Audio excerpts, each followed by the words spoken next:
I change your bum life. You fight me, it's a celebration. I would beat you. When you sign to fight me, it's a celebration. You ring back home, you ring your wife. Baby, we done it. We're rich, baby. Conor McGregor made us rich. Break out the red panties. We're rich, baby. Yo, welcome back to the 5th round. As always, your boy, Stephen Moustaris.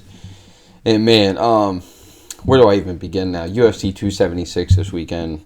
I mean, the UFC is just pounding out these damn cards weekly now, and I don't think anybody's fucking mad. So, I guess before I get too much crazy, I kind of want to, talk about the Suga Sean fight probably first, and then clearly I'll break down more later on. But, just kind of looking over this card, I mean, I think Macy Barber and Jessica Eye are on the early prelims. I think Uriah Hall's on there.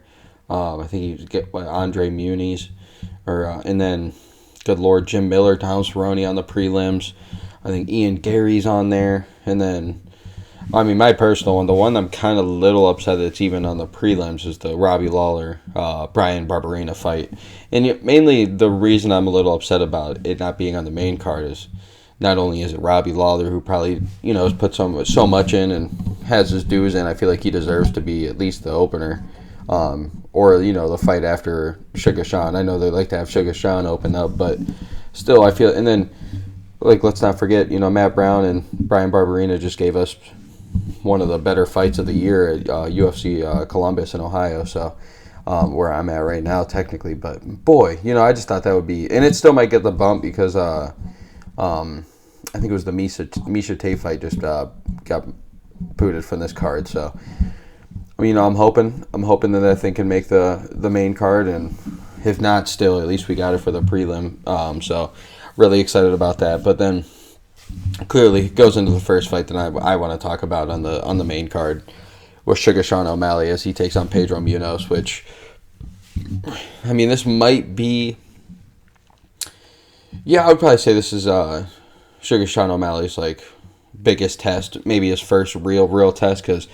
No offense to Thomas Almeida or anything, but I know he started off his MMA career some ridiculous, 18-0, 19-0 or something ridiculous, and then got knocked out by Cody Garbrandt, and then ever since then kind of, started going downhill, riding the wave a little bit, so definitely was a beautiful performance. I love that.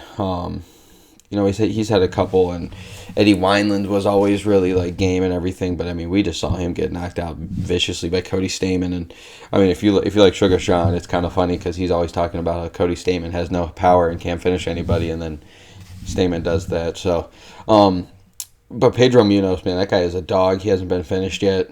Only loses decisions. Probably, in my opinion, probably got to the spotlight a little bit with his knockout of Cody Garbrandt a couple years ago when they both were just sitting there and swinging and banging. And, I mean, I could easily see that happening with Suga Sean if Sean gets, rocked or something and he kind of just back against the wall just starts throwing. But I see this going Suga Sean's way for sure. I think if he comes out there and finishes Pedro Munhoz in the fashion that he's been doing, good Lord, man, it's off to the races at that point. And I mean, I'd like to see the Chito Vera fight again. I guess that was his first real test, but just we all know the ending of that. It was just kind of, I don't want to call it fluky.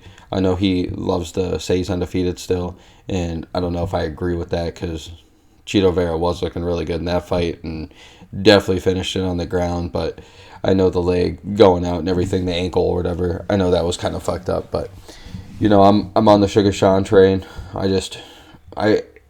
If I'm making my early week prediction, man, I think Suga Sean does get it done.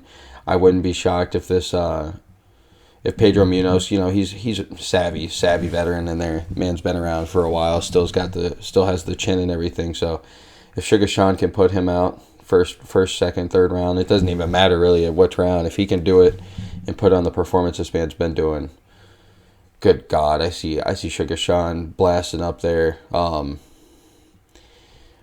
I mean, clearly I'll probably talk about who's next after, but I would like to see Chito Vera or, anybody up there in the top 5, top 7.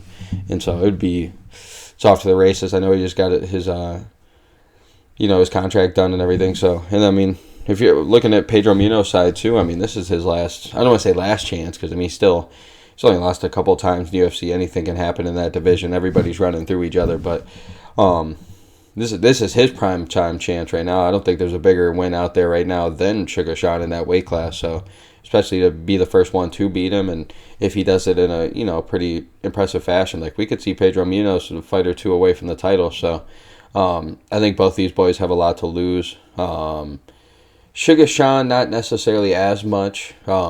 Yeah, he takes a loss. Cool. It was his first big competition. Big step. Cool, he lost, whatever. Guess he has that excuse. He's still young. He's charismatic. Dude's got the crazy hair. He's got the crazy finishes. Everybody, if you watch him on YouTube or anything, the man's pretty funny. So I think he's going to be around for a while.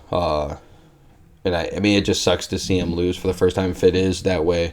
But also, if you're Pedro Munhoz and you take a loss to Suga Sean, I mean, Suga Sean just skyrocket after that. So, yeah, I'm feeling a second round finish for Suga Sean. If it's first round, I'm very impressed because Pedro Munhoz does have a chin, and like I said, he's a veteran. The he's smart. He knows what he's doing.